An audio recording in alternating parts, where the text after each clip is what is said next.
Hey there kids, welcome to another math video. This is Eureka Math, grade 5, module 4, lesson 8, homework. And if you haven't clicked subscribe yet, why have you not clicked subscribe? Just do it. That way you'll know when I upload new videos. Today's objective is to relate a fraction of a set to the repeated addition of an interpretation of fraction multiplication. And if you have not watched the problem set video, I'm sorry, but it's a great one. I've got lots of notes on there. I'm really talking about things that can help you understand this concept and relate all of these little skills, the repeated addition to multiplication and cross-canceling. It's a very helpful video. Go watch it first. Also make sure your homework is done so that this is really just a check of what you know. All right, so let's get into it. Rewrite the following expressions as shown in the example. So the example says 2/3, 4 times. So we're going to have our 4 times 2/3. Notice the little shift there, like I talked about in the problem set video, the commutative property, moving things around from side to side. Multiplying so that you get your 8/3. Understand fractions as division. You could change that to a mixed number. 8 divided by 3 is 2, because that would be 6, and then there'd be 2 left over, so you would have your 2 2/3. You don't have to worry too much about simplifying things today unless they say simplify, but it's not really about simplifying today. It's about understanding what the factors are that we're multiplying to factor these numbers on our second column. Notice that these problems are the same. It's just we're going to use 2 different methods to solve. So back up here at the top, we have our final answer with our 8/3 being 2 2/3. So what are these other things? Well, they're just repeated addition, and then we're going to set it up with multiplication. So how many times do you see 5/3? That is 3. Notice that here they just put that whole number straight into the numerator position. So you can too, because it's really 3/1, but 1 times 3 is 3. So there's no change in that denominator here, and so you can set it up like this. Now, what do you do when you have 3 times 5/3 and there's a 3 on the bottom? Well, you can cross-cancel or multiply and then do the division. And so here, if I have 3 times 5/3, and you're going, hey, look at that. If I shift that over, like in the problem set video, I could have 3/3, which is basically 1. And that's how you're going to end up with your answer 5. Next one, 13/5. How many times do you see it? You see it twice. Now this time I don't have any means of simplifying, so I'm straight going to multiply across. 2 times 13 is 26/5. I can straighten this out. I could leave it like that. The point today isn't always to make a nice mixed number. I just don't like to leave them like this. So 26 divided by 5, 5 1/5. Nice mixed number there for the answer. If you left it like that, you probably won't get that wrong. 9/4. How many times do you see it? I see it 3 times. And again, having the 3 here over 1, it would be 3, and in the numerator position times 9. So we have 27/4. Do your division and end up with 6, because 6 times 4 is 24, with 3 left over. If you left it like that, you're probably going to get that right too. Okay, so anyway, today is not about straightening out the improper fractions as much as it is understanding how many times we're looking at those fractions here. And so we're going to have our practice now with taking this repeated addition and turning it into multiplication and then solving it. And then here you get to do the cross-canceling, which is one of my favorite things. Seriously, it's a lot of fun. So if I have 3/4 times 16, we're going to start out by just writing those numerators, 3 times 16/4. they don't necessarily want you to make it easier. They just say, hey, multiply straight across and let's see how big those numbers get. It's kind of like, let's see how awful the math can be before we do it with the great way that it can be. So see how difficult it is and how much work it is, and then we'll show you how to simplify, and everybody will surely love this method more. I think that's what they're doing. So anyway, 6 times 3 is 18, carry the 1, 3 times 1 is 3 plus 1 is 4, and we end up with 48/4, kind of a big number. You might not know how to do the division, but if you understand fractions as division from the first few lessons, you know that 48 divided by 4 is basically 12. Okay, and in this method, we're going to first do the same thing by rewriting the numerators without changing it. However, the next step is to look for ways to divide. Okay, now if you look at this and you say, okay, well, 16 and 4, if I was going to move that 4 over, 16/4 is equal to 4. So we would be left with a 1 on the bottom. 4 divided by 4 is 1. 16 divided by 4 is 4. And that gives us the 12 over 1 that becomes 12. So either way, we end up with 12. But with this one, I don't have big numbers. So the goal is simplify before you multiply. That's what I always say to my students. Simplify before you multiply. For B, again, write what's on top and multiply the whole thing out. So 12 times 4, 48/3. Now I have a bigger division problem. So you may need to set it up. You may need, because we're going to carry over. 3 into 4 goes one time, but that leaves 1 left over. Then you have to bring down your 8, and then 18 divided by 3. And then we have our 6, and we get 18. So these bigger problems create more work. It's creating more work for you. And who wants to do long division? Nobody in my class. Okay, 4 times 12 over 3. Now look at how you could possibly simplify before you multiply so that things are easier. If I use 12/3 as division, then my answer is 4.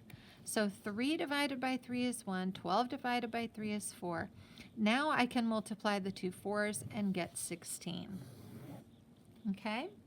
So hopefully you're seeing that it's easier to simplify before you multiply. This step here, you just have to really understand your facts and factors and know what those numbers are so that you can see the connection. Okay, write this one out. This is going to be a big one.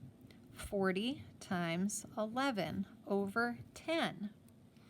Now for this side, you can't simplify it. You're supposed to multiply it out. Now when multiplying with zeros, you can take your 11 times 4 and get 44. And then remember, when multiplying by a power of 10, you just add that 0 there if it's a whole number, or shift the digits if you have a decimal. When we divide, we're just going to bring this over and divide by 10. Now that's a big division problem. However, you might remember that if you're basically offsetting your zeros, that was how I said it way back in Module 1. Offset the extra zeros, and now we have a very simple division problem, 44 divided by 1, and you get 44. Okay, but that's, if you don't remember that, you might have set it up over here and do the long division, just like you need to do. For this one, 40 times 11 over 10. Now, 11 and 10 are not compatible. I like to use that number too. Compatible numbers go together. These are not compatible, but 40 and 10 are. So if I was to divide both of these numbers, or shift over the 10 so that it's 40/10, then 10 is my divisor. 10 divided by 10 is 1, but 40 divided by 10 is 4.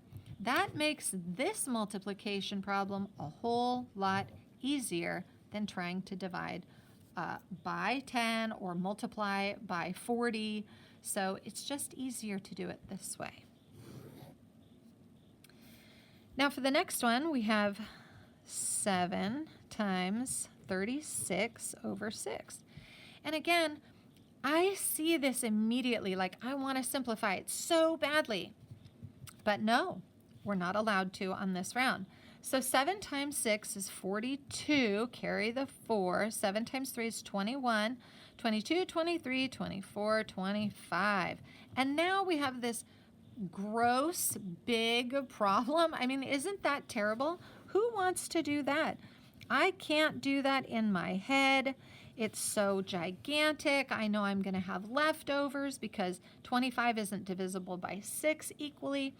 I know that I can get 4 6s for 24, but I have a leftover, and what do I do with that? I have 12 now, and now I've got my final even answer. So I can figure it out. And remember, in the problem set video, I tell you, like back in the old days when I was growing up, this is how I would do everything. I would, in the beginning, I learned how to do it this way, and as soon as I could, I dumped this method in favor of cross-canceling. I would cross out everything, divide by any number I could that they both had in common, and then you have a whole lot easier problem. 36 sixths is equal to 6, and then just multiply those two. It's so much easier to do it this way. 24 times 5 over 8. Again, don't simplify, solve it. 5 times 4 is 20, carry the 2. 5 times 2 is 10 plus 2. And then over 8. Now this one, again, you might have to set it up over here. You might be able to hold that leftover in your head, but 8 doesn't fit into 12 evenly, so we have a leftover of 4. That's where you get your 40. And that finally evens out here. And so you have 40. But 120 divided by 8. 24 times 5.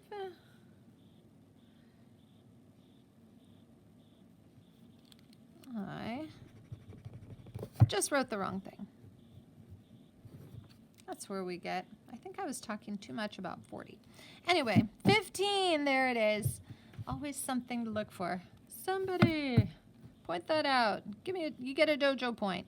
Okay, 24 times 5 over 8. And again, look for the ways that you can simplify. So 24 eighths here is where we're going to be simplifying, not here because those don't go together. Divide 8 by 8 and get 1. Divide 24 by 8 and get 3. 3 times 5, there's your 15, not 40, just 15. All right, next page. So top of the next, the numbers just keep getting bigger and more challenging, and we may not always have the bottom number that divides evenly into the top. Okay, so here they still say multiply everything out. So 18 times 5, 8 times 5 is 40, carry the 4, 5 times 1 is 5, plus 4 is 9. And now we have 90 twelfths. So what happens if it's not even? Because I'm pretty sure 90 is not something I'm going to get when I divide by 12. So think about your factors, and if you can, get as close as you can without going over. I'm thinking 7 will do the trick. 7 times 2, 14. 7 times 1 is 7, plus 1 is 8. I'm pretty close. I'm not going over. And my leftover is 6. In this lesson, you don't have to annex a decimal or anything like that. You can simply put your leftover in a fraction and simplify your fraction. So if I have 7 and 6/12, this is fine, but I will simplify that to be 7.5. Now how about this one? How can I make this better? Now, like I did in the problem set video, this is when you're going to be looking for those number bonds. Choose the number that goes into both of these. So you have options, but choose the one that goes into both. So And I want the largest number. Like I know that that 6 times 3 is 18. And I know that 6 times 2 is 12, but I also know 3 times 4 is 12. I want to use the 6 because the 6 goes into both of these, and it's the biggest number that goes into both. So I want to divide both by 6. So I'm going to use 6 because it's the biggest. So 12 divided by 6, you don't have to write that. I'm just writing it for you so you understand, is 2. So I'm changing this 18/12ths, and I'm going to divide both the top and the bottom by 6, and that's going to give me 3/2 times 5. Now 3 times 5 is 15, and I have the 2 on the bottom. Fractions as division. 15 divided by 2 is 7.5, and that's already in simplest form because the 2 on the bottom is my denominator, and I don't have to reduce like I did here with the 12 on the bottom. Okay? So I know it gets a little tricky in here, and kids are usually not that comfortable simplifying. I mean, this is only the first lesson. They already have you guys simplifying with numbers that are not the denominator. So I know it's hard. Hang in there. You'll have many more lessons to practice this skill. All right, so 10 times 21 on the top over 9. And 21, again, this is multiplying by 10, so it's really just multiplying by 1 and adding a 0 because it's a whole number. But I can see that 21 is not divisible by 9 evenly, so if we do that over here, then you can do 2 times 9 for 18. 19, 20, 21 is the difference. Bring down your 0. 9 goes into 30 3 times because 3 times 9 is 27. That leaves us with 3 ninths, which I will simplify here because I could divide both the top and the bottom by 3 and get 23 1/3.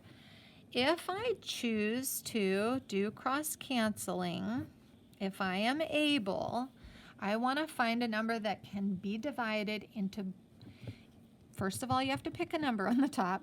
And then 10 is not going to be compatible with 9 because it's only one digit apart. So the only number that will divide evenly into both 10 and 9 is a 1. And so we can't simplify using 1.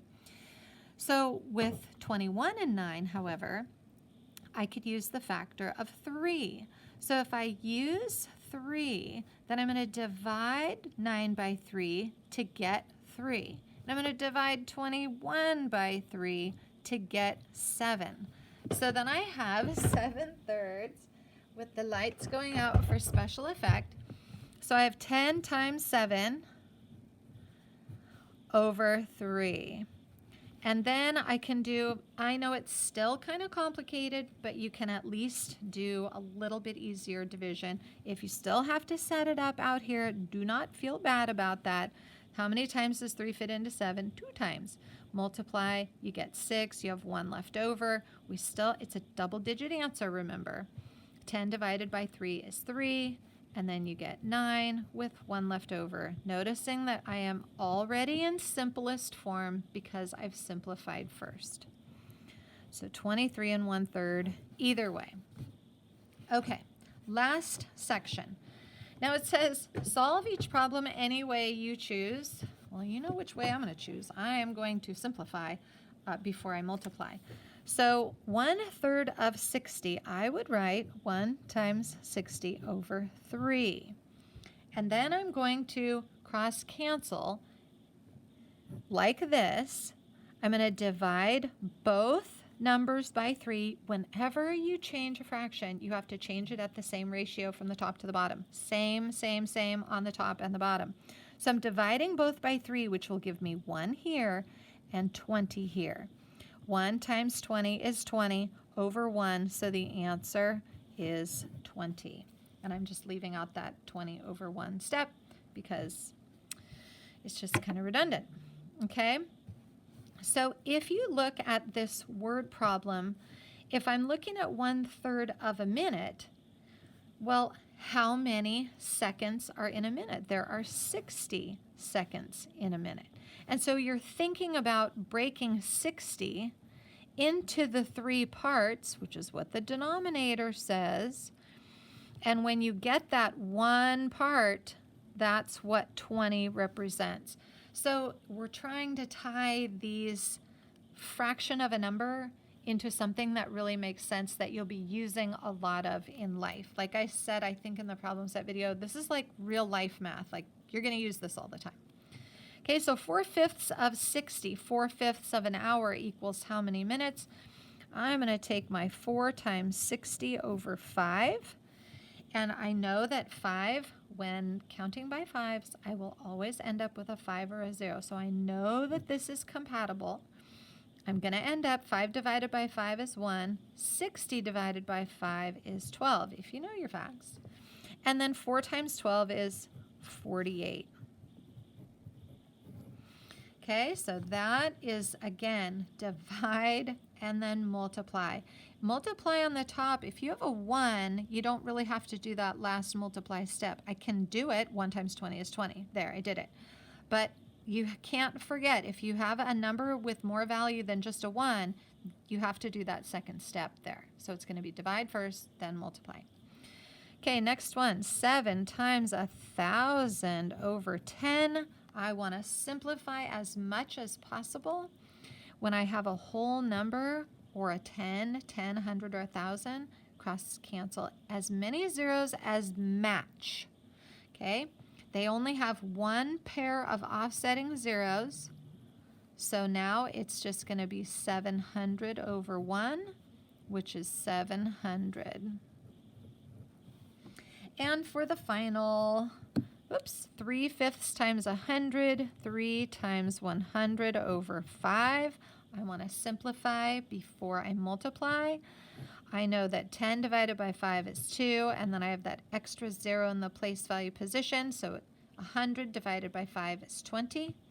20 times 3 is 60, so 3/5 of a meter equals 60 centimeters. So I know this lesson is really kind of challenging, and I hope it wasn't too hard. I hope you come away with it going, yes, I feel like I'm getting this. Anyway, I will see you guys on the next video. Goodbye for now.